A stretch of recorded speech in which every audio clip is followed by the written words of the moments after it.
Nadège et moi, on devait faire une prestation quelque part et on était dans les coulisses. On devait conduire la louange. Pendant qu'on était dans les coulisses, je sais pas ce qu'on était en train d'arranger. On arrangeait des choses et tout, on parlait et on s'est pris la tête. Je me souviendrai toujours. Oh non, c'était chaud, c'était vraiment chaud. On s'est vraiment pris la tête et on était prêts à commencer. Mais on s'est pris la tête. Moi, j'étais parti de mon côté. Elle était là, restée à la pièce. On s'est vraiment pris la tête. Mais dans mon coin où j'étais en train de me dire, mais quel idiot tu es. Qu'est-ce que tu fais là? Qu'est-ce que tu essaies de faire? Est-ce que tu essaies de dire que la situation changerait quand tu t'en éloignes?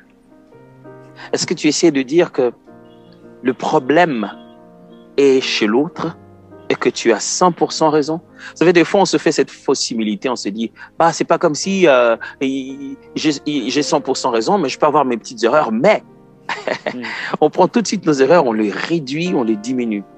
Et puis, je me suis dit, Adams, tu es vraiment sûr que tu aurais voulu que Jésus te traite comme ça? Premièrement, je dois vous dire qu'il arrive à tout le monde, à tous ceux qui sont en couple, d'avoir cette impression que voilà, ça ne marche pas. On se comprend pas, on se prend la tête. Et je vous assure que c'est pas sur des sujets différents. Très souvent, c'est sur les mêmes sujets qu'on a toujours des problèmes. Des fois, c'est nous qui avons raison, des fois, ce sont les autres qui ont raison sur nous.